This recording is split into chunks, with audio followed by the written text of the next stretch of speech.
السلام عليكم ورحمة الله تعالى وبركاته. بسم الله الرحمن الرحيم. اللهم صل وسلم على سيدنا محمد عليه أفضل الصلاة والسلام. مرحبا بكم حبيباتي أحبائي، إن شاء الله تكونوا كامل بخير وبصحة جيدة.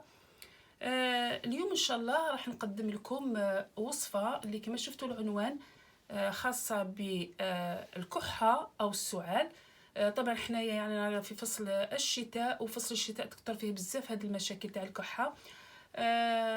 يعني عن طريق يعني الكحة تجي من اللي عندهم مشاكل في الربو، اللي عندهم مشاكل في الحساسية، اللي عندهم الانفلونزا يعني لا غريب اللي منتشرة بزاف في فصل الشتاء. وطبعا كي تدخل فينا هذيك الكحه ولا السعال تبطى باش تخرج من الجسم ديالنا، يعني تصمت كما نقولوا، وخاصه يعني كي نجيو نرقدوا اثناء النوم تكثر بزاف في الليل. اليوم ان شاء الله راح نعمل لكم فيديو هو ماشي علاج يعني عن طريق دواء او وصفه، وانما هذا العلاج عن طريق الضغط على بعض المناطق في الجسم، واللي هي يقولها علاج صيني. يعني هذه الطريقه الصينيه ويعملوها في الصين، يعالجوا بزاف الامراض بهذه الطريقه. يعني يضغطوا على بعض المناطق، يعني كاين نقاط يضغطوا عليها، وهذيك المشاكل تروح، يعني تروح بتكرار العمليه.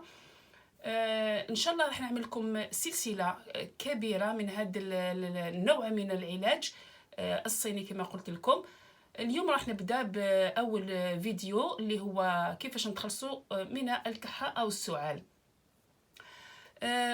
هي طريقه سهله يعني بسيطه، ما فيها حتى مجهود ولا حتى تعب، ولا فقط نوري لكم كيفاش واين المنطقه اللي نضغط عليها. اذا كما راكم تشوفوا هنايا راه يظهر لكم هنا عندي هنا الابهام، هذا هو الابهام، نوري لكم نوضح لكم جيدا.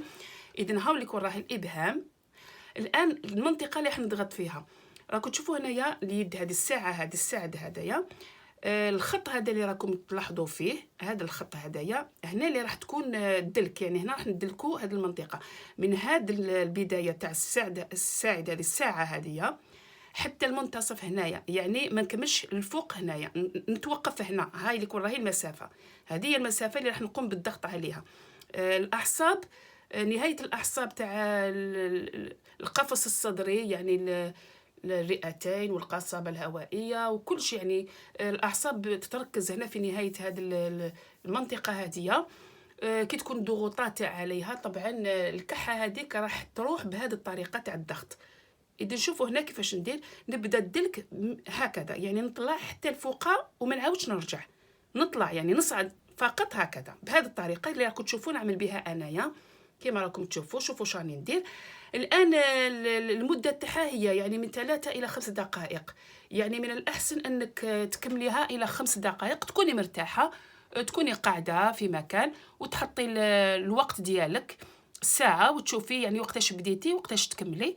فقط هكذا بهذه الطريقة هذه اللي راكم تشوفوا فيها، نصعد فقط للأعلى، يعني ما نعاودش نرجع، نصعد فقط. وكما قلت لكم أكدوا على هذا الخط هذا، الخط هذا اللي يجي من هنا حتى لهنا، هذه هي، وتبقاو تدلكوا. هذه العمليه تقدروا تعملوها حتى مع الاولاد ديالكم، ماشي في الكبار فقط، يعني هي ما راهيش يعني ليست مضره للاطفال، ولا تبقاو تعملوا لهم هذه الحركه هذه، وان شاء الله الحكه راح تنتهي وتختفي بتكرار العمليه.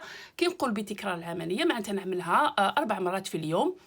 طريقه سهله بسيطه ما تحتاج حتى حاجه، يعني نعملها 4 مرات في اليوم، والاخيره تكون قبل النوم. كما قلت لكم ان الكحه ولا السعال يكثر في يعني عندما نروح نرقد. اذا هذه هي الحركه او الضغط على هذا المكان اللي راح به تختفي الكحه. هي طريقه صينيه، وكما قلت لكم كاين بزاف نقاط راح نعالجها بعده مشاكل في الجسم ديالنا. راح نعمل سلسله كبيره من هذا العلاج، تابعوا فقط القناه. هذا ما كان حبيباتي. اذن هذا هو العلاج تاع اليوم، ان شاء الله تكونوا فهمتوا الطريقه وفهمتوا المكان والمده، وان شاء الله ربي يشافي كل واحد.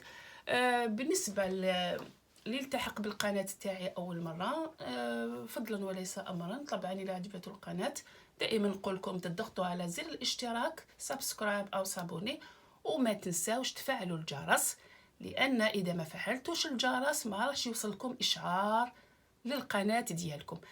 اذا حبيباتي، نقول لكم انا جمعتكم طيبه، نهاركم سعيد، واترككم في رعايه الله وحفظه الى وصفه اخرى جديده، الى علاج اخر جديد.